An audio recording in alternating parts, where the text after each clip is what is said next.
सब तो पहला थोड़ा सारिਆਂ ਦਾ बहुत धन्यवाद है कि ਤੁਸੀਂ ਅੱਜ ਇਸ ਪ੍ਰੈਸ ਕਾਨਫਰੰਸ ਦੇ ਵਿੱਚ ਜੋ ਤੁਹਾਨੂੰ ਅਸੀਂ ਥੋੜਾ ਸਮਾਂ ਪਹਿਲਾਂ ਤੁਹਾਨੂੰ ਇਨਵਾਈਟ ਕੀਤਾ ਤੇ ਤੁਸੀਂ ਸਾਰਿਆਂ ਨੇ ਆਪਣੇ ਕੀਮਤੀ ਵਕਤ ਚੋਂ ਵਕਤ ਕੱਢ ਕੇ ਤੁਸੀਂ ਕਰੋਨਾ ਦੀ ਮਹਾਮਾਰੀ ਹੋਣ ਦੇ ਬਾਵਜੂਦ ਤੁਸੀਂ ਹਾਜ਼ਰ ਹੋਏ ਹੋ। I am very thankful to you from the government side and from the education department side। ਅੱਜ ਮੈਂ ਤੁਹਾਡੇ ਨਾਲ ਇਹ ਗੱਲ ਸਾਂਝ ਕਰਨਾ ਚਾਹੁੰਦਾ ਹਾਂ, ਤੁਸੀਂ ਸਾਰੇ ਜਾਣਦੇ ਹੋ ਕਿ ਪ੍ਰਾਈਵੇਟ ਸਕੂਲਸ ਦੇ ਫੀਸ ਦਾ ਜਿਹੜਾ ਮੁੱਦਾ ਹੈ ਉਹ ਆਲਰੇਡੀ ਹਾਈ ਕੋਰਟ ਦੇ ਡੋਮੇਨ ਦੇ ਵਿੱਚ ਸੀਗਾ ਤੇ ਹਾਈ ਕੋਰਟ ਨੇ ਕੱਲ੍ਹ ਇੱਕ ਆਰਡਰ ਇਸ਼ੂ ਕੀਤਾ ਸੀ ਤੇ ਮੈਂ ਉਸ ਗੱਲ ਬਾਰੇ ਜੋ ਸਾਡੀ ਸਰਕਾਰ ਦੀ ਪ੍ਰਕਿਰਿਆ ਰਹੀ ਹੈ, ਜੋ ਵੀ ਗੱਲ ਸਰਕਾਰ ਵੱਲੋਂ ਅੱਜ ਤੱਕ ਹੋਈ ਹੈ, ਮੈਂ ਤੁਹਾਡੇ ਨਾਲ ਤੁਹਾਡੇ ਸਾਹਮਣੇ ਰੱਖਾਂਗਾ। ਮਾਨਯੋਗ ਮੁੱਖ ਮੰਤਰੀ ਪੰਜਾਬ ਕੈਪਟਨ ਅਮਰਿੰਦਰ ਸਿੰਘ ਜੀ ਦਾ ਜਿੱਦਣ ਤੋਂ ਲੋਕਡਾਊਨ 1 ਦੀ ਗੱਲ ਸ਼ੁਰੂ ਹੋਣ ਲੱਗੀ ਸੀ ਉਸ ਦਿਨ ਤੋਂ ਹੀ ਇਸ ਗੱਲ ਬਾਰੇ ਬਹੁਤ ਨੇੜੇ ਤੋਂ ਧਿਆਨ ਸੀ ਔਰ ਇਹੀ ਇੱਕ ਕਾਰਨ ਸੀ ਕਿ ਜੇ ਲੋਕਡਾਊਨ 23 ਮਾਰਚ 2020 ਨੂੰ ਪਹਿਲਾ ਲੋਕਡਾਊਨ ਲੱਗਿਆ ਤਾਂ ਉਸੇ ਦਿਨ ਐਜੂਕੇਸ਼ਨ ਡਿਪਾਰਟਮੈਂਟ ਨੇ ਇੱਕ ਆਰਡਰ ਕੱਢਿਆ ਕਿ ਕੋਈ ਵੀ ਪ੍ਰਾਈਵੇਟ ਸਕੂਲ ਆਪਣੀ ਬੱਚਿਆਂ ਤੋਂ ਆਉਣ ਵਾਲੇ ਮਹੀਨਿਆਂ ਦੀ ਫੀਸ ਚਾਰਜ ਨਹੀਂ ਕਰੂਗਾ ਜਦ ਤੱਕ ਲੋਕਡਾਊਨ ਨਹੀਂ ਖੁੱਲੂਗਾ ਔਰ ਜਿਸ ਦਿਨ ਲੋਕਡਾਊਨ ਖੁੱਲੂਗਾ ਉਸ ਤੋਂ ਬਾਅਦ 1 ਮਹੀਨੇ ਦੇ ਅੰਦਰ ਅੰਦਰ ਆਪਣੀ ਫੀਸ ਸਟਰਕਚਰ ਨੂੰ ਰੀਸ਼ਡਿਊਲ ਕਰਕੇ ਪੇਰੈਂਟਸ ਤੱਕ ਪਹੁੰਚਾਊਗਾ ਤੇ ਫਿਰ ਉਸ ਦੇ ਉੱਪਰ ਚਾਰजेस ਕਰ ਸਕਣਗੇ ਔਰ ਕੋਈ ਵੀ ਬੱਚੇ ਤੋਂ ਲੇਟ ਪੇਮੈਂਟ ਦਾ ਚਾਰਜ ਨਹੀਂ ਲਿੱਤਾ ਜਾਊਗਾ। ਇਹ ਗੱਲ ਮੈਂ ਇਸ ਕਰਕੇ ਦੁਹਰਾਉਣਾ ਚਾਹੁੰਦਾ ਕਿ ਕਈ ਵਾਰੀ ਕਈ ਲੋਕ ਪਬਲਿਕ ਡੋਮੇਨ ਦੇ ਵਿੱਚ ਗਲਤ ਚੀਜ਼ਾਂ ਦਾ ਪ੍ਰਚਾਰ ਕਰਦੇ ਹਨ, ਤਾਂ ਇਸ ਕਰਕੇ ਮੈਂ ਕਹਿਣਾ ਚਾਹੁੰਦਾ ਕਿ ਸਰਕਾਰ ਦਾ ਪਹਿਲੇ ਦਿਨ ਤੋਂ ਇਹ ਏਜੰਡਾ ਕਲੀਅਰ ਸੀਗਾ ਕਿ 23 ਮਾਰਚ ਨੂੰ ਜਿੱਦਣ ਲੋਕਡਾਊਨ ਲੱਗਿਆ ਉਸੇ ਦਿਨ ਅਸੀਂ ਆਰਡਰ ਕੱਢਿਆ ਸੀ ਜਿਸ ਕਿਹਾ ਸੀ ਕਿ fees by the private school is deferred till the time lockdown is there. ਸਮੇਂ-ਸਮੇਂ ਲੋਕਡਾਊਨ ਵਧਿਆ, ਗੱਲ ਆਈ ਕਿ ਜੀ ਪ੍ਰਾਈਵੇਟ ਸਕੂਲ ਵਾਲਿਆਂ ਨੇ ਕਿਤੇ ਕਿਤਾਬਾਂ ਵੇਚਣੀਆਂ ਸ਼ੁਰੂ ਕਰਤੀਆਂ ਤੇ ਕਿਤੇ ਜਗ੍ਹਾ ਦੇ ਉੱਪਰ ਜਾ ਕੇ ਡਰੈਸਿਸ ਵੇਚਣੀਆਂ ਸ਼ੁਰੂ ਕਰਤੀਆਂ। ਉਸ ਗੱਲ ਦੇ ਉੱਪਰ ਵੀ ਮਹਿਕਮੇ ਨੇ ਰੋਕ ਲਾਈ ਔਰ ਉਸ ਤੋਂ ਬਾਅਦ ਲੋਕਡਾਊਨ 1 ਆਇਆ, ਲੋਕਡਾਊਨ 2 ਆਇਆ, ਲੋਕਡਾਊਨ 3 ਆਇਆ। ਬੱਚਿਆਂ ਦੀ ਪੜ੍ਹਾਈ ਦਾ ਨੁਕਸਾਨ ਹੋਣ ਲੱਗਿਆ। ਬਹੁਤ ਸਾਰੇ ਪ੍ਰਾਈਵੇਟ ਮੈਨੇਜਮੈਂਟਸ ਨੇ ਬੱਚਿਆਂ ਨੂੰ ਆਨਲਾਈਨ ਕਲਾਸਿਸ ਚਾਲੂ ਕੀਤੀਆਂ। ਉਸ ਵੇਲੇ ਅਸੀਂ ਆਪਣੀ ਕੈਬਨਿਟ ਦੀ ਮੀਟਿੰਗ ਵਿੱਚ ਇਸ ਗੱਲ ਨਾਲ ਸਲਾਹ ਕੀਤੀ, ਮਾਨਯੋਗ ਮੁੱਖ ਮੰਤਰੀ ਜੀ ਦੀ ਸਹਿਮਤੀ ਲਿੱਤੀ ਔਰ ਮੁੱਖ ਮੰਤਰੀ ਜੀ ਨੇ ਇੱਕ ਬਹੁਤ ਸੋਹਣਾ ਆਰਡਰ ਬਣਾ ਕੇ ਸਰਕਾਰ ਵੱਲੋਂ ਕੱਢਣ ਵਾਸਤੇ ਮਨਜ਼ੂਰੀ ਦਿੱਤੀ ਔਰ ਉਹ ਆਰਡਰ ਵੀ ਡਿਪਾਰਟਮੈਂਟ ਆਫ ਐਜੂਕੇਸ਼ਨ ਨੇ ਕੱਢਿਆ ਜਿਸ ਦੇ ਵਿੱਚ ਮੁੱਖ ਤੌਰ ਦੇ ਉੱਪਰ ਇਹ ਗੱਲ ਕਹੀ ਗਈ ਕਿ ਜਿਹੜੇ ਸਕੂਲ ਬੱਚਿਆਂ ਨੂੰ ਆਨਲਾਈਨ ਐਜੂਕੇਸ਼ਨ ਦੇਣਗੇ ਉਹ ਸਿਰਫ ਆਪਣੇ ਬੱਚਿਆਂ ਤੋਂ ਟਿਊਸ਼ਨ ਫੀਸ ਚਾਰਜ ਕਰ ਸਕਦੇ ਔਰ ਉਹਦੇ 'ਚ 5-6 ਚੀਜ਼ਾਂ ਬੜੀਆਂ ਇੰਪੋਰਟੈਂਟ ਕਹੀਆਂ ਗਈਆਂ। ਇਹ 14 ਮਈ ਦਾ ਆਰਡਰ ਸੀਗਾ ਔਰ ਇਹ 14 ਮਈ ਦਾ ਆਰਡਰ ਇੱਕੋ ਹੀ ਮੇਨ ਗੱਲ ਕਹਿੰਦਾ ਸੀ ਕਿ ਕਿਸੇ ਵੀ ਟੀਚਰ ਦੀ ਸੈਲਰੀ ਨੂੰ ਕੱਟਿਆ ਨਹੀਂ ਜਾਊਗਾ, ਕਿਸੇ ਵੀ ਬੱਚੇ ਨੂੰ ਸਕੂਲ ਤੋਂ ਬਾਹਰ ਨਹੀਂ ਕੱਢਿਆ ਜਾਊਗਾ, ਕੋਈ ਵੀ ਐਡਮਿਨਿਸਟ੍ਰੇਟਿਵ ਚਾਰजेस, ਕੋਈ ਵੀ ਐਨੂਅਲ ਚਾਰजेस, ਕੋਈ ਵੀ ਟਰਾਂਸਪੋਰਟੇਸ਼ਨ ਚਾਰजेस ਨਹੀਂ ਲਿੱਤੇ ਜਾਣਗੇ ਤੇ ਕਿਸੇ ਬੱਚੇ ਨੂੰ ਕੋਈ ਵੀ ਪ੍ਰਾਈਵੇਟ ਸਕੂਲ ਵਾਲਾ ਆਪਣੇ ਸਕੂਲ ਤੋਂ ਬਾਹਰ ਨਹੀਂ ਕੱਢੂਗਾ ਔਰ ਜਿਹੜੇ ਸਕੂਲ ਟਿਊਸ਼ਨ ਫੀਸ ਚਾਰਜ ਕਰਨਗੇ ਉਹ ਸਿਰਫ ਉਹ ਸਕੂਲ ਚਾਰਜ ਕਰਨਗੇ ਜਿਹੜੇ ਆਨਲਾਈਨ ਕਲਾਸਿਸ ਬੱਚਿਆਂ ਨੂੰ ਪ੍ਰੋਵਾਈਡ ਕਰਨਗੇ। ਇਹ ਗੱਲ ਦਾ ਆਰਡਰ ਪਬਲਿਕ ਡੋਮੇਨ ਦੇ ਵਿੱਚ ਸਰਕਾਰ ਲੈ ਕੇ ਆਈ। ਸਰਕਾਰ ਨੇ ਆਰਡਰ ਇਸ਼ੂ ਕੀਤਾ। ਬਹੁਤ ਸਾਰੇ ਲੋਕਾਂ ਨੂੰ, ਪ੍ਰਾਈਵੇਟ ਸਕੂਲ ਦੇ ਐਸੋਸੀਏਸ਼ਨਸ ਨੂੰ ਜਾਂ ਉਹਨਾਂ ਦੀਆਂ ਮੈਨੇਜਮੈਂਟਸ ਨੂੰ ਇਸ ਆਰਡਰ ਤੋਂ ਆਪੱਤੀ ਸੀਗੀ। ਉਹਨਾਂ ਨੂੰ ਇਹ ਆਰਡਰ ਚੰਗਾ ਨਹੀਂ ਲੱਗਿਆ ਤੇ ਉਹਨਾਂ ਨੇ ਇਸ ਆਰਡਰ ਦੇ ਖਿਲਾਫ ਆਨਰੇਬਲ ਹਾਈ ਕੋਰਟ ਦੇ ਵਿੱਚ ਆਪਣੀ ਪਟੀਸ਼ਨ ਦਾਇਰ ਕੀਤੀ ਔਰ ਅਸੀਂ ਆਪਣੇ ਵੱਲੋਂ ਸਾਡੇ ਸਟੇਟ ਦੇ ਜਿਹੜੇ ਸਾਡੇ ਮੁਖੀ ਹੈ ਲਾਅ ਦੇ ਐਡਵੋਕੇਟ ਜਨਰਲ ਸਾਹਿਬ, ਉਹ ਇੱਕ ਵਾਰ ਨਹੀਂ 4 ਵਾਰ ਉਹਨਾਂ ਨੇ ਹਾਈ ਕੋਰਟ ਦੇ ਵਿੱਚ ਜਾ ਕੇ ਇਸ ਗੱਲ ਦੀ ਪੇਸ਼ਕਸ਼ ਕੀਤੀ। ਜਦੋਂ ਹਾਈ ਕੋਰਟ ਦੇ ਵਿੱਚ ਪ੍ਰਾਈਵੇਟ ਸਕੂਲ ਵਾਲਿਆਂ ਨੇ ਆਪਣੀ ਰਿਟ ਦਾਇਰ ਕੀਤੀ ਉਸ ਦੇ ਵਿੱਚ ਪਹਿਲੇ ਦਿਨ ਇੱਕ ਇੰਟਰਿਮ ਆਰਡਰ ਆਇਆ ਸੀ ਕਿ ਪ੍ਰਾਈਵੇਟ ਸਕੂਲ ਵਾਲੇ 70% ਫੀਸ ਚਾਰਜ ਕਰ ਸਕਦੇ ਤੇ 70% ਹੀ ਉਹਨਾਂ ਨੂੰ ਟੀਚਰਾਂ ਨੂੰ ਸੈਲਰੀ ਦੇਣੀ ਪਊਗੀ। ਇਸ ਗੱਲ ਦੇ ਉੱਪਰ ਸਾਡੇ ਐਡਵੋਕੇਟ ਜਨਰਲ ਸਾਹਿਬ 5 ਵਾਰ ਹਾਈ ਕੋਰਟ ਦੇ ਵਿੱਚ ਖੁਦ ਪੇਸ਼ ਹੋਏ ਸਰਕਾਰ ਦਾ ਪੱਖ ਫਾਈਟ ਕਰਨ ਵਾਸਤੇ।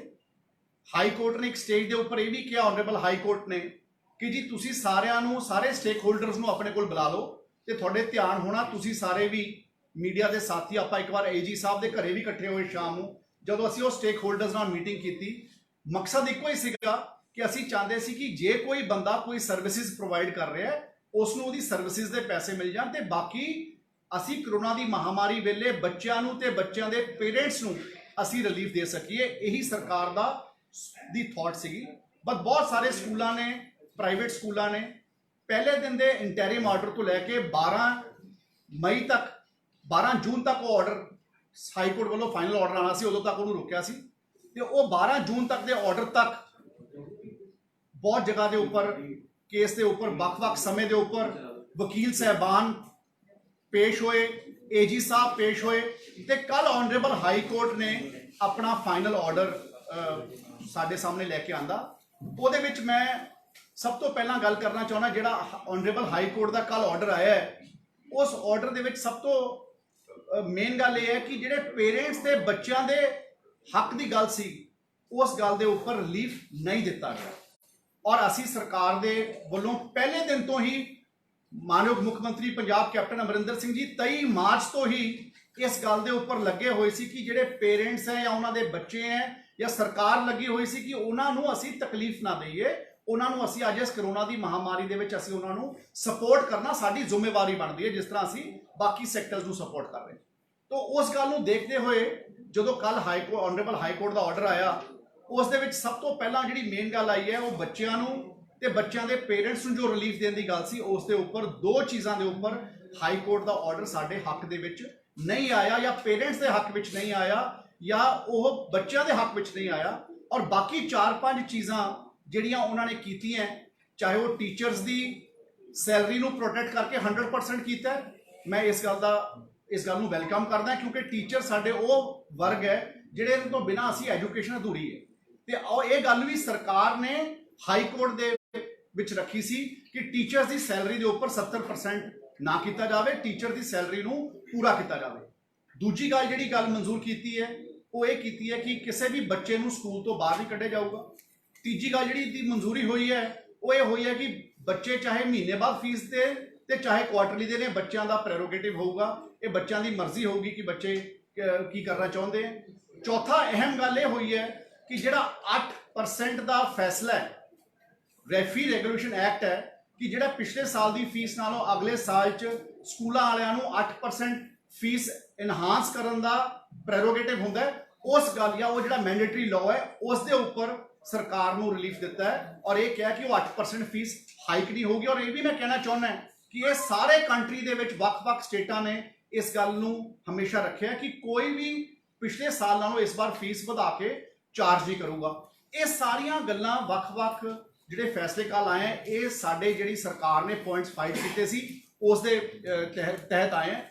ਔਰ ਮੈਂ ਤੁਹਾਡੇ ਰਾਹੀਂ ਇਹ ਗੱਲ ਤੁਹਾਡੇ ਸਾਹਮਣੇ ਮੈਂ ਜ਼ਰੂਰ ਰੱਖਣਾ ਚਾਹੁੰਦਾ ਕਿ ਜਿਹੜੀਆਂ ਦੋ ਗੱਲਾਂ ਦੇ ਉੱਪਰ ਸਰਕਾਰ ਫਾਈਟ ਕਰ ਰਹੀ ਸੀ, ਜਿਸ ਦੇ ਨਾਲ ਜ਼ਿਆਦਾ ਤੋਂ ਜ਼ਿਆਦਾ ਜਿਹੜਾ ਫਾਇਦਾ ਹੈ ਉਹ ਬੇਸਿਕਲੀ ਬੱਚਿਆਂ ਨੂੰ ਤੇ ਬੱਚਿਆਂ ਦੇ ਪੇਰੈਂਟਸ ਨੂੰ ਹੋਣਾ ਸੀ ਫੀਸ ਨੂੰ ਲੈ ਕੇ, ਉਸ ਦੇ ਪੱਧਰ ਤੇ ਮਾਨਯੋਗ ਮੁੱਖ ਮੰਤਰੀ ਪੰਜਾਬ ਜੀ ਨੇ ਕੱਲ ਕੈਬਨਿਟ ਦੇ ਵਿੱਚ ਡਿਸਕਸ਼ਨ ਕੀਤੀ ਔਰ ਸਾਰੇ ਮੰਤਰੀ ਮੰਡਲ ਦੇ ਸਾਹਮਣੇ ਇਸ ਗੱਲ ਦਾ ਫੈਸਲਾ ਕੀਤਾ। ਔਰ ਅਸੀਂ ਇੱਕ ਛੋਟਾ ਜਿਹਾ ਗਰੁੱਪ ਬਣਾਇਆ ਸੀ ਫਰਦਰ ਡਿਸਕਸ਼ਨ ਵਾਸਤੇ, ਜਿਹਦੇ ਵਿੱਚ ਆਨਰੇਬਲ ਏਜੀ, ਮੇਰੇ ਸੈਕਟਰੀ ਕ੍ਰਿਸ਼ਨ ਕੁਮਾਰ ਜੀ ਤੇ ਮੇਰੇ ਸਾਡੇ ਚੀਫ ਸੈਕਟਰੀ ਵਿਨੀ ਮਹਾਜਨ ਜੀ ਤੇ ਮੈਂ ਉਸ 'ਚ ਮੌਜੂਦ ਸੀ। ਉਹਦੀ ਇੱਕ ਡਿਸਕਸ਼ਨ ਤੋਂ ਬਾਅਦ ਅਸੀਂ ਇਹ ਫੈਸਲਾ ਕੀਤਾ ਕਿ ਅਸੀਂ ਸਰਕਾਰ LPA ਦੇ ਵਿੱਚ ਜਾਊਗੀ, ਡਬਲ ਬੈਂਚ ਦੇ ਵਿੱਚ ਜਾ ਕੇ ਕੋਰਟ ਦੇ ਵਿੱਚ ਅਸੀਂ ਫਾਈਟ ਕਰਾਂਗੇ। ਜਿਹੜੇ ਦੋ ਚੀਜ਼ਾਂ ਦਾ ਸਾਨੂੰ ਰਿਲੀਫ ਨਹੀਂ ਮਿਲਿਆ ਉਸ ਦੇ ਬਾਰੇ ਗੱਲ ਕਰਾਂਗੇ। ਔਰ ਅਸੀਂ we will also try and pray to the court that ਕਿ ਕੋਰਟ ਉਸ ਗੱਲ ਦੇ ਉੱਪਰ ਰਿਲੀਫ ਦੇਵੇ, ਕਿਉਂਕਿ ਇਹ ਬਹੁਤ ਅਹਿਮ ਮੁੱਦਾ ਹੈ ਔਰ ਇਹ ਬਹੁਤ ਅਹਿਮ ਚੀਜ਼ ਹੈ ਜਿਹੜੀ ਹਰ ਘਰ ਦੇ ਨਾਲ, ਹਰ ਪੇਰੈਂਟ ਦੇ ਨਾਲ, ਹਰ ਬੱਚੇ ਦੇ ਨਾਲ ਜੁੜੀ ਗੱਲ ਹੈ। ਔਰ ਸਰਕਾਰ ਪਹਿਲੇ ਦਿਨ ਤੋਂ ਇਸ ਗੱਲ ਦੇ ਉੱਪਰ ਫਾਈਟ ਕਰਨ ਵਾਸਤੇ ਆਪਣਾ ਪੱਖ ਰੱਖ ਰਹੀ ਹੈ। ਕੋਰਟ ਨੇ ਜਿਹੜੀ ਗੱਲਾਂ ਦੇ ਉੱਪਰ ਸਾਨੂੰ ਸਹਿਮਤੀ ਦਿੱਤੀ ਹੈ ਉਸ ਗੱਲ ਦਾ ਮੈਂ ਕੋਰਟ ਦਾ ਧੰਨਵਾਦ ਵੀ ਕਰਨਾ ਚਾਹੁੰਦਾ, ਪਰ ਨਾਲ ਦੀ ਨਾਲ ਮੈਂ ਇਹ ਵੀ ਕਹਿਣਾ ਚਾਹੁੰਦਾ ਕਿ ਜਿਹੜੀ ਕਰੋਨਾ ਦੀ ਮਹਾਮਾਰੀ ਦੇ ਵਿੱਚ ਇਹ ਚੀਜ਼ਾਂ ਦੀ ਪ੍ਰੋਬਲਮ ਚੱਲ ਰਹੀ ਹੈ, ਉਸ ਦੇ ਵਿੱਚ ਸਾਨੂੰ ਕੋਰਟ ਬਾਕੀ ਚੀਜ਼ਾਂ ਦੇ ਵਿੱਚ ਵੀ ਰਿਲੀਫ ਦੇਵੇ ਤਾਂ ਕਿ ਅਸੀਂ ਲੋਕਾਂ ਦੇ ਵਾਸਤੇ ਇਸ ਸਮੇਂ ਵਿੱਚ ਅਸੀਂ ਲੋਕਾਂ ਦੇ ਹੱਕ ਦੇ ਵਿੱਚ ਖੜ ਸਕੀਏ। ਸੋ ਮੈਂ ਇਹ ਗੱਲ ਕਰਨ ਵਾਸਤੇ ਤੁਹਾਡੇ ਕੋਲੇ ਅੱਜ ਹਾਜ਼ਰ ਹੋਏ ਹਾਂ। We have try to fight the case in the court. Honourable court ਦਾ ਜੋ ਫੈਸਲਾ ਸਾਡੇ ਸਾਰਿਆਂ ਵਾਸਤੇ ਬਾਈਂਡਿੰਗ ਹੈ, ਬਟ ਅਸੀਂ ਸਾਡੇ ਕੋਲੇ ਐਜ਼ ਅ ਗਵਰਨਮੈਂਟ ਸਾਡੇ ਕੋਲੇ ਇੱਕੋ ਹੀ ਚੀਜ਼ ਸਾਡੇ ਸਾਹਮਣੇ ਆਉਂਦੀ ਹੈ ਕਿ ਅਸੀਂ LPA ਫਾਈਲ ਕਰੀਏ, ਡਬਲ ਬੈਂਚ ਦੇ ਉੱਪਰ ਅਸੀਂ ਅਪੀਲ 'ਚ ਜਾਈਏ। ਉਸ ਗੱਲ ਨੂੰ ਕਰਨ ਵਾਸਤੇ ਸਰਕਾਰ ਨੇ ਫੈਸਲਾ ਕੀਤਾ ਹੈ ਕਿਉਂਕਿ ਬਹੁਤ ਸਾਰੇ ਪੇਰੈਂਟਸ ਦੀਆਂ ਐਸੋਸੀਏਸ਼ਨਸ ਨੇ ਵੀ ਆਪਣੇ ਵਕੀਲ ਖੜੇ ਕਰਕੇ ਪਿਛਲੀ ਵਾਰੀ ਕੇਸ ਦੇ ਵਿੱਚ ਫਾਈਟ ਕੀਤਾ ਸੀ, ਪਰ ਲੇਕਿਨ ਜੋ ਸਾਡੇ ਏਜੀ ਸਾਹਿਬ ਨੇ ਫਾਈਟ ਕੀਤਾ ਉਹਦੇ ਚੋਂ 4-5 ਚੀਜ਼ਾਂ ਜੋ ਮੈਂ ਤੁਹਾਨੂੰ ਦੱਸੀਆਂ ਉਸ ਦੇ ਵਿੱਚ ਕੋਰਟ ਨੇ ਸਾਨੂੰ ਰਿਲੀਫ ਦਿੱਤਾ ਹੈ, ਔਰ ਉਸ ਗੱਲ ਦਾ ਮੈਂ ਧੰਨਵਾਦ ਕਰਦਾ ਹਾਂ। ਔਰ ਜਿਹੜੇ ਬੱਚਿਆਂ ਤੇ ਪੇਰੈਂਟਸ ਨਾਲ ਜੁੜੇ ਹੋਏ ਫੀਸ ਦੇ ਮੁੱਦੇ ਦੇ ਉੱਪਰ ਰਿਲੀਫ ਨਹੀਂ ਆਇਆ, ਉਹ ਵੀ ਅਸੀਂ ਚਾਹੁੰਦੇ ਹਾਂ ਕਿ ਉਸ ਦੇ ਉੱਪਰ ਰਿਲੀਫ ਆਵੇ, ਕਿਉਂਕਿ ਇਹ ਵੀ ਕਿਹਾ ਕੋਰਟ ਨੇ ਕਿ ਜਿਹੜੇ ਬੱਚਿਆਂ ਨੂੰ ਕੋਈ ਬੱਚੇ ਫੀਸ ਨਹੀਂ ਦੇ ਸਕਦੇ ਉਹ ਆਪਣੇ ਰੈਗੂਲੇਟਰੀ ਅਥਾਰਟੀ ਕੋਲ ਅਪੀਲ ਕਰਨ, ਉਹ ਆਪਣੇ ਐਪਲੀਕੇਸ਼ਨ ਆਪਣੇ ਸਕੂਲ ਦੇ ਪ੍ਰਿੰਸੀਪਲ ਕੋਲ ਦੇਣਗੇ ਤੇ ਉਹਦਾ ਫੈਸਲਾ ਰੈਗੂਲੇਟਰੀ ਅਥਾਰਟੀ ਕਰੂਗਾ। ਆਈ ਥਿੰਕ ਉਹ ਵੀ ਇੱਕ ਫੈਸਲਾ ਹੈਗਾ, ਪਰ ਲੇਕਿਨ ultimately the larger aspect is ਕਿ ਅਸੀਂ ਬੱਚੇ ਜਿਹੜੇ ਸਕੂਲਸ ਆਨਲਾਈਨ ਐਜੂਕੇਸ਼ਨ ਬੱਚਿਆਂ ਨੂੰ ਨਹੀਂ ਦੇ ਰਹੇ ਤਾਂ ਉਹ ਫੀਸ ਨਾ ਚਾਰਜ ਕਰਨ। ਇਹ ਸਾਡੀ ਅਪੀਲ ਪਹਿਲਾਂ ਵੀ ਰਹੀ ਹੈ, ਅਸੀਂ ਪਹਿਲਾਂ ਵੀ ਇਸੇ ਗਰਾਊਂਡਸ ਦੇ ਉੱਪਰ ਫਾਈਟ ਕੀਤਾ, ਔਰ ਜਿਹੜੇ ਚਾਰजेस ਜਾਂ ਜਿਹੜੀਆਂ ਸਰਵਿਸਿਜ਼ ਸਕੂਲਸ ਪ੍ਰੋਵਾਈਡ ਨਹੀਂ ਕਰ ਰਹੇ ਉਹ ਵਾਲੀਆਂ ਸਰਵਿਸਿਜ਼ ਦੇ ਉੱਪਰ ਵੀ ਚਾਰजेस ਨਾ ਲਿੱਤੇ ਜਾਣ। ਨਹੀਂ ਤਾਂ ਮੈਂ ਅੱਜ ਸਵੇਰ ਦਾ ਦੇਖ ਰਿਹਾ ਕਈ ਸਕੂਲਸ ਨੇ ਆਪਣੇ ਆਰਡਰਸ ਕੱਢਣੇ ਸ਼ੁਰੂ ਕਰਤੇ ਕਿ ਸਾਨੂੰ ਪੁਰਾਣੀ ਵੀ ਫੀਸ ਸਾਡੀ ਜਮ੍ਹਾਂ ਕਰਾ ਦਿਓ। ਤੋਂ ਇਸ ਕਰਕੇ ਮੈਂ ਤੁਹਾਡੇ ਰਾਹੀਂ, ਕਿਉਂਕਿ ਤੁਸੀਂ ਮੇਰੀ ਗੱਲ ਨੂੰ ਕੱਲੇ ਘਰ ਤੱਕ ਪਹੁੰਚਾਉਣ ਵਾਸਤੇ ਸਰਕਾਰ ਦੀ ਗੱਲ ਨੂੰ, ਮਾਨਯੋਗ ਮੁੱਖ ਮੰਤਰੀ ਪੰਜਾਬ ਕੈਪਟਨ ਅਮਰਿੰਦਰ ਸਿੰਘ ਜੀ ਦੀ ਗੱਲ ਨੂੰ ਤੁਸੀਂ ਸਾਰੇ ਘਰ ਤੱਕ ਪਹੁੰਚਾਉਣ ਨੂੰ, ਸਾਡੀ ਫੀਲਿੰਗ ਨੂੰ ਤੁਸੀਂ ਸਾਡੀ ਮਦਦ ਕਰੋਗੇ ਤਾਂ ਕਿ ਅਸੀਂ ਆਪਾਂ ਇਸ ਗੱਲ ਨੂੰ ਚੰਗੇ ਤਰੀਕੇ ਨਾਲ ਫਾਈਟ ਕਰ ਸਕੀਏ। ਤੇ ਜਿਹੜੇ ਪੇਰੈਂਟਸ ਇਸ ਕਰੋਨਾ ਦੀ ਮਹਾਮਾਰੀ ਕਰਕੇ ਬਹੁਤ ਦਰਦ 'ਚ ਹੈ, ਤੰਗੀ 'ਚ ਹੈ, ਉਹਨਾਂ ਦੇ ਨਾਲ ਅਸੀਂ ਖੜ ਸਕੀਏ। ਇਹੀ ਮੈਂ ਤੁਹਾਡੇ ਸਾਰਿਆਂ ਨਾਲ ਗੱਲ ਕਰਨ ਵਾਸਤੇ ਅੱਜ ਹਾਜ਼ਰ ਹੋਇਆ ਸੀ। ਤੇ ਹੁਣ ਮੈਂ ਤੁਹਾਡੇ ਕੋਈ ਵੀ ਸਵਾਲ ਹੋਣ ਇਸ ਮੁੱਦੇ ਨਾਲ related, I am happy to answer, you can ask one by one. Singla साहब मेरा पहला सवाल, सिंगला साहब इधर, मेरा पहला सवाल है 2 पॉइंट, दूसरा केड़ा पॉइंट है? एक तो फीस है, देन सेकंड वन। तो एक तो फीस की बात है, एक ये जो एनुअल चार्जेस की बात है, तो हमने सरकार ने ये कहा था कि जो एनुअल चार्जेस जो हमने एफिडेविट फाइल किया था सरकार की तरफ से, हमने उसके अंदर एनुअल चार्जेस के बारे में ये कहा था कि एनुअल चार्जेस जब स्कूल खुलेंगे उसके बाद प्रो रेटा बेसिस के ऊपर स्कूल चार्ज कर सकते हैं, क्योंकि जैसे फी रेगुलेशन एक्ट पब्लिक डोमेन में है, हमारे सामने फी रेगुलेशन एक्ट है, तो हम फीस के ऊपर ज्यादा बात नहीं कर सकते। लेकिन हमने ये जरूर कहा था कि अगर कोई आदमी अपनी फीस को एनुअल फीस लेना चाहता है तो हमने कोर्ट को कहा था कि जब कोर्ट खुल जाए, अगर सपोज स्कूल 4 महीने के बाद फिजिकली खुलते हैं तो 4 महीने के बाद अगर बाकी का 8 महीने का वक्त बचा है तो उसको प्रो रेटा बेसिस के ऊपर फीस चार्ज की जा सकती है। ਸੋ ਸਿੰਗਲਾ ਸਾਹਿਬ, ਇਸ ਕੇਸ ਦਾ ਸਾਰਾ ਦਾਰੋ ਮਦਾਰ ਇੱਕ ਪੰਜਾਬ ਸਰਕਾਰ ਨੇ ਜਿਹੜਾ ਐਫੀਡੇਵਿਟ ਦੇਣਾ ਸੀ ਉਸ ਤੇ ਟਿਕਿਆ ਹੋਇਆ ਸੀ। ਹਾਈ ਕੋਰਟ ਨੇ ਕਿਹਾ ਸੀ ਕਿ ਤਿੰਨੋਂ ਧਿਰਾਂ ਨੂੰ ਕੋਈ ਨੁਕਸਾਨ ਨਾ ਹੋਵੇ, ਅਜਿਹਾ ਐਫੀਡੇਵਿਟ ਆਉਣਾ ਚਾਹੀਦਾ ਹੈ। ਸਰਕਾਰੀ ਦਲੀਲਾਂ ਕਮਜ਼ੋਰ ਰਹੀਆਂ ਜਿਨ੍ਹਾਂ ਨੂੰ ਬਿਲਕੁਲ ਵੀ ਧਿਆਨ 'ਚ ਨਹੀਂ ਜਾਂਦਾ, ਹਾਈ ਕੋਰਟ ਨੇ ਫੈਸਲਾ ਦੇਣ ਲੱਗਿਆ। नहीं, सरकारी दलीलां कमजोर किस तरह नहीं है, मैं समझ नहीं थोड़ी गल ਨਾ ਦਾ ਮਤਲਬ ਪੇਰੈਂट्स ਦੇ ना गल ये है कि ये ऑनरेबल हाई कोर्ट ने ऑर्डर दिता है, जो ਅਸੀਂ एफिडेविट दिता है, that is the written thing which we have submitted to the court. But as far as fighting the case is concerned, I am telling you that the Honorable Advocate General of Punjab representing the government fought this case 4 times personally. He was personally present 4 times to fight this case. There were advocates from the parent side also fighting this case.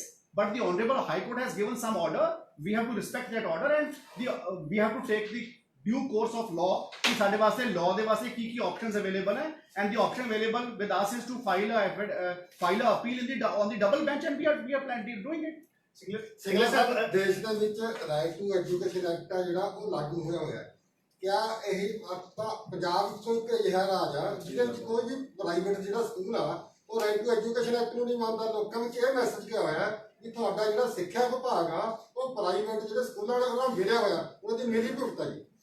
मैं थोड़ी तुसीं because press conference सवाल पूछे है, पर मैं तो थोड़ा ये दस कि जिस दिन तो मैं सिक्ख्या महकमे की भी जिम्मेवारी मैनू मिली है, चाहे स्कूलों के वर्दियां ते किताबां नूं ऑनलाइन पोर्टल ते पाउण दी गल आई, उन्होंने वैबसाइट्स ते पाउण दी गल आई ताकि बच्चों नूं सस्तियां मिलन, ते चाहे अज करोना की गल आई तो प्राइवेट स्कूलों की फीस नूं डैफर करन दी गल लॉकडाउन 1 च 23 मार्च नूं चालू हुई, तो वह भी कांग्रेस पार्टी की सरकार ने कैप्टन अमरिंदर सिंह जी की रहनुमाई हेठ, उन्होंने मंजूरी हेठ विजेंद्र सिंगला जी ने मौके पर आके ग्राउंड पर मंजूर किया।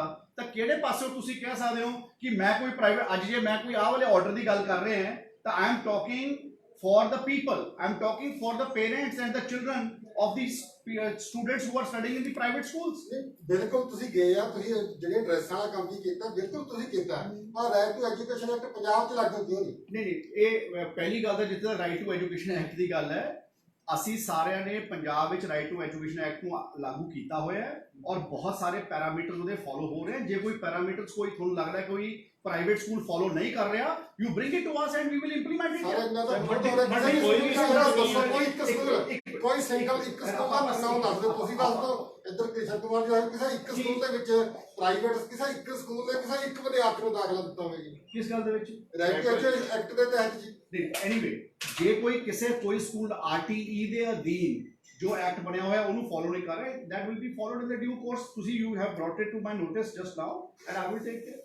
ਸਿੰਗਲਾ ਜੀ ਵਕੀਲ ਇਹ ਕਹਿ ਰਹੇ ਨੇ ਸਕੂਲਾਂ ਦੇ ਕਿ ਸਰਕਾਰ ਕੋਲ ਕੋਈ ਕਾਨੂੰਨੀ ਹੱਕ ਨਹੀਂ ਹੈ ਕਿ ਜ਼ਬਰਦਸਤੀ ਉਹਨਾਂ ਤੇ ਥੋਪਿਆ ਜਾਵੇ ਕਿ ਫੀਸਾਂ ਖਤਮ ਕਰੋ, ਫੀਸਾਂ ਘਟਾਓ, ਟੀਚਰਾਂ ਨੂੰ ਪੂਰੀਆਂ ਫੀਸਾਂ ਦਿਓ। ਇਹ ਵਕੀਲ ਉਹਨਾਂ ਦੇ ਕਹਿ ਰਹੇ ਨੇ। तो मैं इसे करके किया कि फी रेगुलेशन एक्ट की जो मैं गल की 8% की, मैं उसे जवाब ਦੇ ਵਿੱਚ ਤੁਹਾਨੂੰ ਕਿਹਾ ਕਿ ਇਸ ਹਾਈ ਕੋਰਟ ਦੇ ਵਿੱਚ ਸਾਡੀ ਇਸ ਗੱਲ ਤੇ ਵਿਕਟਰੀ ਹੋਈ ਹੈ ਕਿ ਅਗਰ ਸਾਨੂੰ ਹਾਈ ਕੋਰਟ ਨੇ ਕਹਿਤਾ ਕਿ ਜਿਹੜਾ 8% ਵਾਲਾ ਜਿਹੜਾ ਕਲੌਜ਼ ਸੀਗਾ ਉਹ ਇਸ ਸਾਲ ਐਪਲੀਕੇਬਲ ਨਹੀਂ ਹੋਊਗਾ ਕਿਉਂਕਿ ਪਿਛਲੇ ਸਾਲ ਦੀ ਜੋ ਫੀਸ ਹੈ ਉਸ ਦੇ ਆਧਾਰ ਦੇ ਉੱਪਰ ਹੀ ਫੀਸ ਚਾਰਜ ਹੋਊਗੀ। That's what I said in my opening remark ਕਿ ਜਿਹੜੇ ਹਾਈ ਕੋਰਟ ਨੇ ਸਾਡੀ ਇਸ ਗੱਲ ਨੂੰ ਮੰਨਿਆ ਤੇ ਮੈਂ ਧੰਨਵਾਦ ਕਰਦਾ। ਸਿੰਗਲਾ ਸਾਹਿਬ ਆਨਲਾਈਨ ਕਲਾਸਿਸ ਦੀ ਤੁਸੀਂ ਗੱਲ ਕੀਤੀ ਹੈ, ਹੁਣ ਉਹ ਫੀਸ ਜਮ੍ਹਾਂ ਕਰਵਾਉਣ ਜਿਹੜੇ ਤੁਹਾਡੇ ਨੋਟੀਫਿਕੇਸ਼ਨ ਪਹਿਲੇ ਤੁਸੀਂ ਦਿੱਤੇ ਨੇ ਸਾਰੇ ਜਾਰੀ, ਜਿਹੜਾ ਤੁਸੀਂ ਆਪ ਹੀ ਜ਼ਿਕਰ ਕੀਤਾ ਹੈ, ਉਹਨਾਂ ਨੋਟੀਫਿਕੇਸ਼ਨ ਅੱਜ ਦੀ ਡੇਟ 'ਚ ਐਪਲੀਕੇਬਲ ਹੈਗੇ ਨੇ ਕਿਉਂਕਿ ਕੱਲ ਕੋਰਟ ਦਾ ਫੈਸਲਾ ਹੈ। ਕੱਲ ਖਰੇ ਕੋਰਟ ਦਾ ਰਾਤ ਫੈਸਲਾ ਆਇਆ ਹੈ ਤੇ ਮੈਨੂੰ ਲੱਗਦਾ ਕੱਲ ਜਾਂ ਪਰਸੋਂ ਤੱਕ ਅਸੀਂ ਆਪਣੀ ਡਬਲ ਬੈਂਚ ਦੇ ਉੱਪਰ ਅਪੀਲ ਫਾਈਲ ਕਰ ਦਾਂਗੇ and we'll fight it out। we are all governed by the law in our country। Sir Singla ਸਾਹਿਬ ਤੁਸੀਂ ਆਨਲਾਈਨ ਕਲਾਸਿਸ ਦੀ ਗੱਲ ਕੀਤੀ, ਆਨਲਾਈਨ ਕਲਾਸਿਸ ਦੀ ਡੈਫੀਨੇਸ਼ਨ ਐਗਜ਼ੈਕਟਲੀ ਕੀ ਹੈ? ਕਿ ਹੋਮਵਰਕ ਮਿਲਣਾ ਆਨਲਾਈਨ ਕਲਾਸਿਸ ਦੇ ਵਿੱਚ ਆਉਂਦਾ ਹੈ ਜਾਂ ਕੋਈ ਕਲਾਸਿਸ ਪਾਰਟਿਕੂਲਰ ਲੱਗ ਰਹੀ ਹੈ, ਕੋਈ ਉਹਦੇ ਵਿੱਚ ਵੀਡੀਓ ਚੱਲ ਰਿਹਾ ਹੈ, ਉਹ ਕਲਾਸਿਸ ਹੈਗੀਆਂ? ਦੇਖੋ ਉਹਦੀ ਫੀਸ ਬੱਚਿਆਂ ਨੇ ਦੇਖੋ ਤੁਸੀਂ ਜਿਹੜੀ ਗੱਲ ਕੀਤੀ ਹੈ ਬੜੀ ਬਹੁਤ ਚੰਗੀ ਗੱਲ ਕੀਤੀ ਹੈ। ਇਹ ਕਿ ਓਨੈਸਟ ਫੀਡਬੈਕ ਹੁੰਦਾ ਹੈ। there is a relationship between the college management, school management, the teacher and the parent and the child। ਸੋ ਇਹ ਜਿਹੜੇ ਚਾਰ ਲੋਕ ਹੈ, ਇਹ ਚਾਰ ਸਟੇਕ ਹੋਲਡਰਸ ਹੈ, ਇਹਨਾਂ ਦਾ ਆਪਸ ਦੇ ਵਿੱਚ ਬੜਾ ਕੋਹੈਸਿਵ ਰਿਲੇਸ਼ਨਸ਼ਿਪ ਹੈ, ਆਪਸ 'ਚ ਬੜੇ ਨੇੜੇ ਇੱਕ ਦੂਜੇ ਦੇ, ਠੀਕ ਹੈ। ਤੇ ਜਦੋਂ ਅਸੀਂ ਆਨਲਾਈਨ ਕਲਾਸਿਸ ਦੀ ਗੱਲ ਕਹੀ, ਜੋ ਸਰਕਾਰ ਨੇ ਆਨਲਾਈਨ ਕਲਾਸਿਸ ਦਾ ਆਰਡਰ ਇਸ਼ੂ ਕੀਤਾ, ਉਹ ਇਸ ਕਰਕੇ ਕੀਤਾ ਕਿ that they will be honest and they will be charging such a fees because ਸਾਡੇ ਵਾਸਤੇ ਚਾਰੋਂ ਕੰਪੋਨੈਂਟ ਇੰਪੋਰਟੈਂਟ ਹੈ। ਜੇ ਸਾਡੇ ਪੰਜਾਬ ਦੇ ਲੋਕ ਆਪਣੇ ਬੱਚਿਆਂ ਨੂੰ ਪ੍ਰਾਈਵੇਟ ਸਕੂਲ 'ਚ ਪੜ੍ਹਾਉਂਦੇ ਹੈ ਤੇ ਪ੍ਰਾਈਵੇਟ ਸਕੂਲ 'ਚ ਪੜ੍ਹਾ ਕੇ ਆਪਣੇ ਬੱਚਿਆਂ ਨੂੰ ਚੰਗੀ ਐਜੂਕੇਸ਼ਨ ਦੇਣ ਵਾਸਤੇ ਗੱਲ ਕਰਦੇ ਨੇ, they feel they want to put their children in a private school। ਤੇ ਅਗਰ ਸਰਕਾਰ ਨੇ ਕਿਹਾ ਕਿ ਆਨਲਾਈਨ ਐਜੂਕੇਸ਼ਨ ਦਿਓ ਤੇ ਤੁਸੀਂ ਟਿਊਸ਼ਨ ਫੀਸ ਚਾਰਜ ਕਰ ਸਕਦੇ ਹੋ, ਤੇ ਸਾਡਾ ਮਕਸਦ ਇਹ ਸੀ ਕਿ that they should be true to themselves because we don't want to infringe into the relationship which they all four hold amongst each other। ਉਹ ਚਾਰਾਂ ਦਾ ਆਪਸ ਦੇ ਵਿੱਚ ਵੀ ਆਪਣਾ ਇੱਕ ਬਹੁਤ ਚੰਗਾ ਤੇ ਨੇੜਲਾ ਰਿਸ਼ਤਾ ਹੁੰਦਾ ਹੈ। ਕੋਈ ਟੀਚਰ 2000 ਤੇ ਨੌਕਰੀ ਕਰਦਾ ਪ੍ਰਾਈਵੇਟ ਸਕੂਲ 'ਚ, ਉਹਨੂੰ 2000 ਰੁਪਇਆ ਸੂਟ ਕਰਦਾ, ਕਹਿੰਦਾ ਮੈਂ 4 ਘੰਟੇ ਕਰੂੰਗਾ, ਮੈਨੂੰ 2000 ਮਿਲ ਜੇ ਤੇ ਮੈਂ 2000 ਕੰਮ ਕਰਨ ਨੂੰ ਤਿਆਰ ਹਾਂ। ਪਰ 2000 ਕਿੱਥੇ ਦੇ ਵੇਜਿਸ ਹੈ ਜੀ? ਹੋ ਸਕਦਾ ਸ਼ਾਇਦ ਉਹ ਤੋਂ 10-7000 ਤੇ ਕਰਾ ਲੈਂਦੇ ਹੋ, ਠੀਕ ਹੈ। ਬਟ ਲੇਕਿਨ that's a correlation between all the 4 stakeholders. ਅਸੀਂ ਉਹ ਤੇ ਇਨਫ੍ਰਿੰਜ ਨਹੀਂ ਕਰਨਾ ਚਾਹੁੰਦੇ। ਸਾਨੂੰ ਸਿਰਫ ਇਹ ਗੱਲ ਸੀ ਕਿ ਜਿਹੜੇ ਬੱਚਿਆਂ ਦੀ ਆਨਲਾਈਨ ਐਜੂਕੇਸ਼ਨ ਹੋ ਰਹੀ ਹੈ, ਬਾਈ ਪ੍ਰੋਪਰ ਆਨਲਾਈਨ ਐਜੂਕੇਸ਼ਨ ਹੋ ਰਹੀ ਹੈ ਪ੍ਰਾਈਵੇਟ ਸਕੂਲਸ ਵੱਲੋਂ, ਉਹ ਸਿਰਫ ਟਿਊਸ਼ਨ ਫੀਸ ਚਾਰਜ ਕਰ ਸਕਦੇ ਆ। ਅਸੀਂ ਇੰਨੀ ਗੱਲ ਵੀ ਨੈਵਰ ਨਿਊ ਕਿ ਬੰਦਾ ਕੋਈ WhatsApp ਦੇ ਉੱਪਰ ਫੋਟੋ ਖਿੱਚ ਕੇ ਉਹਦਾ ਹੋਮਵਰਕ ਭੇਜ ਕੇ ਉਹਨੂੰ ਆਨਲਾਈਨ ਕਲਾਸ ਚਾਰਜ ਕਰੂਗਾ। Basically that's what I'm saying। ਇਹ ਗੱਲ, this is wrong on the part of people who are charging fees by sending homework on WhatsApp ਯਾਰ। ਅੱਛਾ, ਇਹਦਾ ਇੱਕ ਹੋਰ ਵੀ ਪਹਿਲੂ ਹੈ। ਜੇ ਆਹ ਵਾਲੀ ਗੱਲ ਪ੍ਰਾਈਵੇਟ ਸਕੂਲਾਂ ਨੇ ਕੀਤੀ ਤਾਂ ਅੱਜ ਤੁਸੀਂ ਦੇਖੋ ਸਰਕਾਰੀ ਸਕੂਲਾਂ ਦੇ ਵਿੱਚ ਹੋਰ ਵੀ ਬੜੇ ਫੈਕਟਰਸ ਹੈ ਕਿ ਸਾਡੇ ਐਨਰੋਲਮੈਂਟ ਵੱਧ ਰਹੀ ਹੈ ਤੇ ਸਾਡੀ ਆਨਲਾਈਨ ਕਲਾਸਿਸ ਚੱਲ ਰਹੀਆਂ। We are providing free education to the children who are studying in private school. ਤੇ ਇਸ ਕਰਕੇ ਸਾਡੇ ਜਿਹੜੀ ਐਨਰੋਲਮੈਂਟ ਹੈ 2.5 ਲੱਖ ਤੋਂ ਵੱਧ ਬੱਚਾ ਇਸ ਸਾਲ ਸਾਡੇ ਸਕੂਲਾਂ 'ਚ ਸਰਕਾਰੀ ਸਕੂਲਾਂ 'ਚ ਐਨਰੋਲ ਹੋ ਗਿਆ। ਤਾਂ ਜੇ ਸਪੋਜ਼ ਪ੍ਰਾਈਵੇਟ ਸਕੂਲਸ ਬੱਚਿਆਂ ਦੇ ਨਾਲ ਇਸ ਤਰੀਕੇ ਦੀ ਗੱਲ ਕਰਨਗੇ ਤਾਂ ਪ੍ਰਾਈਵੇਟ ਜਿਹੜੇ ਸਕੂਲਾਂ ਬੱਚਿਆਂ ਦੇ ਪੇਰੈਂਟਸ ਹੈ, they have other options also available ਯਾਰ। ਤੇ I think we have to be honest. Education is such a sector which is a sector in which we have to provide services. ਆਪਾਂ ਆਪਣੀ ਜ਼ਿੰਮੇਵਾਰੀ, ਆਪਾਂ ਦੀ ਇੱਕ ਸਮਾਜਿਕ ਜ਼ਿੰਮੇਵਾਰੀ ਵੀ ਹੁੰਦੀ ਹੈ ਕਿ ਅਸੀਂ ਆਪਣੇ ਕਿਸੇ ਪੰਜਾਬ ਦੇ ਬੱਚਿਆਂ ਦੀ ਜ਼ਿੰਦਗੀ ਨੂੰ ਟਰਾਂਸਫਾਰਮ ਕਰਨ ਵਾਸਤੇ ਆਪਾਂ ਕੋਈ ਕੰਮ ਕਰ ਰਹੇ ਹਾਂ। ਤਾਂ ਆਈ ਥਿੰਕ ਇਹ ਸਾਨੂੰ ਇਸ ਓਨੈਸਟੀ ਤੋਂ ਦੂਰ ਨਹੀਂ ਜਾਣਾ ਚਾਹੀਦਾ। ਤੇ ਅਸੀਂ ਵੀ ਐਜ਼ ਅ ਡਿਪਾਰਟਮੈਂਟ ਜਿਹੜੇ ਉਹ ਚਾਰਾਂ ਦਾ ਆਪਸ ਦੇ ਵਿੱਚ ਰਿਲੇਸ਼ਨ ਹੈ, ਅਸੀਂ ਵੀ ਉਹਦੇ 'ਚ ਇਨਫ੍ਰਿੰਜ ਨਹੀਂ ਕਰਨਾ ਚਾਹੁੰਦੇ because we don't want to break that relationship which they all four have amongst them। But on the other hand, ਜਿੱਥੇ ਕੋਈ ਬੰਦਿਆਂ ਨੇ 23 ਮਾਰਚ ਨੂੰ ਬੱਚਿਆਂ ਨੂੰ ਲੇਟ ਪੇਮੈਂਟ ਦੇ ਨੋਟਿਸ ਭੇਜਣੇ ਸ਼ੁਰੂ ਕਰਤੇ, ਬਹੁਤ ਸਾਰੇ ਬੱਚਿਆਂ ਨੂੰ ਇਹ ਕਹਿ ਦਾਂਗੇ ਜੇ ਤੁਸੀਂ 31 ਮਾਰਚ ਤੋਂ ਪਹਿਲਾਂ ਫੀਸ ਨਾ ਦਿੱਤੀ ਤੁਹਾਡੇ 9 ਕੱਟ ਦਾਂਗੇ।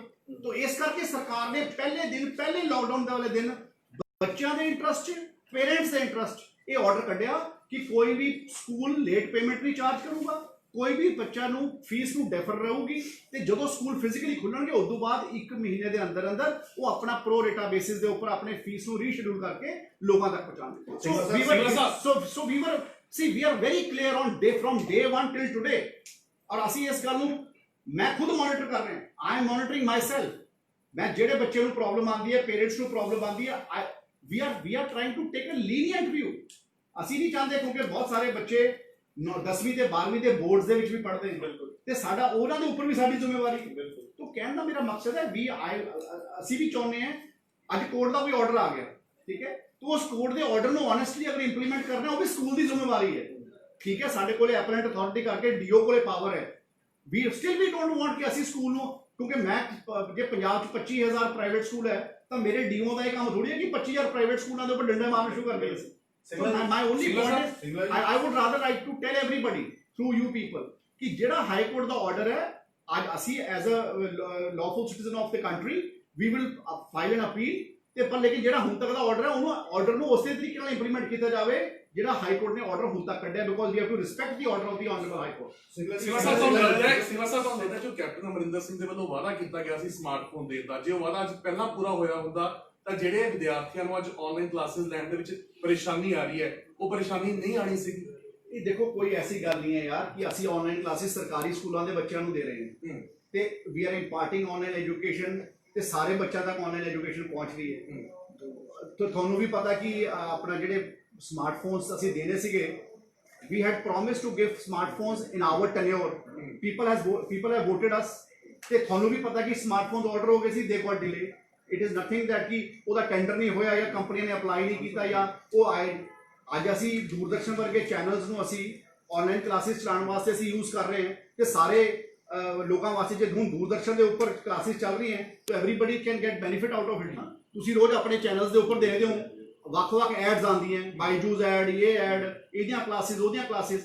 ਤਾਂ why people there are educationist who are trying to run courses or their free courses on their WhatsApp। ਪਰ ਲੱਗਦਾ ਨਹੀਂ ਜੇ ਪ੍ਰਾਇੋਰਟੀ ਦੇ ਉੱਤੇ ਚੀਜ਼ ਹੋ ਜਾਂਦੀ ਤਾਂ ਸ਼ਾਇਦ ਬੈਨੀਫਿਟ ਹੁੰਦਾ। ਦੇਖੋ ਗੱਲ ਨਹੀਂ ਸਮਝੇ, there are many promises which are made by the government or by the parties before they go into election, and there is a tenure of 5 years for every party to fulfill their promises, and I am committed as a worker of the Congress party and as a part of this government, I am committed that the Honorable Chief Minister Captain Amarinder Singh will fulfill each and every promise made before the 2017 elections by the people of Punjab। Singla ਜੀ ਮੇਰੇ ਸਵਾਲ ਹੈ, ਸਿੰਗਲਾ ਜੀ ਤੁਸੀਂ ਕਿਹਾ ਕਿ ਸਰਕਾਰੀ ਸਕੂਲਾਂ ਚ ਬੱਚੇ ਇਹਨਾਂ ਦਾ ਲੈ ਲਈ ਸਵਾਲ, ਇਹ ਹੁਣੇ ਇਹ ਨਹੀਂ ਕੋਰਟ ਦਾ ਜਿਹੜਾ ਆਰਡਰ ਸੀ ਕਿ 2 ਪੁਆਇੰਟਸ ਤੇ ਜਿਹੜਾ ਹੈ ਉਹ ਹੱਕ ਦੀ ਹੈ, ਇਹ ਸਿਰਫ 2 ਪੁਆਇੰਟਸ ਤੇ ਜਾਊਂਗਾ, ਤੇ ਜਿਹੜੇ ਬਾਕੀ ਪੁਆਇੰਟ ਹੈ ਕੀ ਰਿਵਾਈਜ਼ਡ ਨੋਟੀਫਿਕੇਸ਼ਨ। ਮੈਂ ਇਹ ਕਿਹਾ ਕਿ ਜਿਹੜੀ ਅਸੀਂ ਚੀਜ਼ਾਂ ਰੇਜ਼ ਕੀਤੀਆਂ ਸੀਗੀਆਂ ਉਹਦੇ ਚੋਂ 5-7 ਚੀਜ਼ਾਂ ਦੇ ਉੱਪਰ ਆਰਡਰ ਕੋਰਟ ਨੇ ਸਾਡੇ ਦਿੱਤਾ ਹੈ, ਸਾਡੇ ਹੱਕ 'ਚ, ਮਤਲਬ ਲੋਕਾਂ ਦੇ ਹੱਕ। ਜਿਵੇਂ ਅਸੀਂ ਕਿਹਾ ਕਿ ਟੀਚਰ ਦੀ ਸੈਲਰੀ 100% ਹੋਣੀ ਚਾਹੀਦੀ ਹੈ, so court has agreed to the 100% salary of the teachers, ਠੀਕ ਹੈ।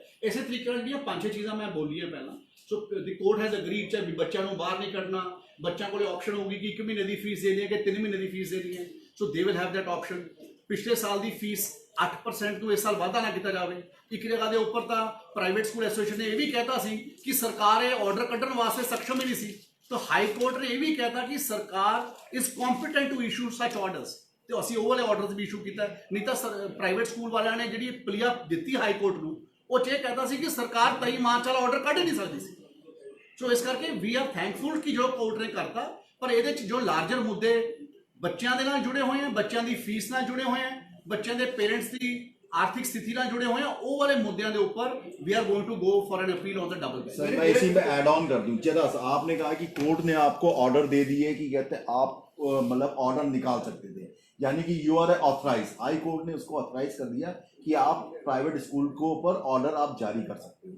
अब जो सर एक्चुअल तो यार वैसे सक्षम थे ऑर्डर इशू करने के, कर सकते थे, लेकिन अब मैं कह रहा हूं आपसे कि प्राइवेट स्कूल्स वालों ने अपनी पिटीशन के अंदर इस बात को भी हाई कोर्ट के अंदर दायर किया कि उसमें ये कहा कि जी ये सरकार तो ये ऑर्डर इशू नहीं कर सकती थी डेवलपमेंट ऑफ फीस का या ओनली ट्यूशन फीस का, तो हाई कोर्ट ने कहा कि सरकार ये ऑर्डर जारी कर कोरोना सकते को हैं। देखते हुए नेशनल डिजास्टर मैनेजमेंट देखते हुए। एक्ट यहाँ पे एनफोर्स्ड है, उसको देखते हुए सरकार ये ऑर्डर्स को इशू कर सकती है। बिल्कुल सर, मैं इसी में मेरा ऐड ऑन है सर। जब उन्होंने एक्चुअल चार्जेस की बात कही है, तो क्या अब आप एक्चुअल चार्जेस को लेकर के एजुकेशन डिपार्टमेंट कोई लॉ या मतलब उनकी फिक्स करेगा? कोई नया नोटिफिकेशन? मैं आपसे क्या कह रहा हूँ, first we are going to go for an appeal, ठीक है ना, तो हमारे को अपील पे जाने दो ना पहले, तो हमारे अपील का फैसला होगा इन टाइम बाउंड मैनर ना। सर आपको तो हाई कोर्ट ने ऑथराइज कर ही दिया, जबकि आप चाहें तो अपने नियम बना सकते सी हो। बात ये है कि first we are evaluating the possibility, we are evaluating the high court order and then filing a appeal on the double bench, and otherwise मैंने तो पहले कहा है कि जो भी हाई कोर्ट का ऑर्डर आया है हम सब लोग उसको ईमानदारी से इंप्लीमेंट करेंगे, तो वो लोगों को तकलीफ, लोगों को देना पड़ेगा। That's what I say.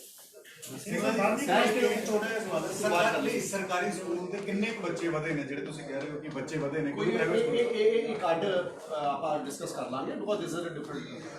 Thank you very much. अच्छा, ਹੁਣ ਸਾਰਿਆਂ ਨੇ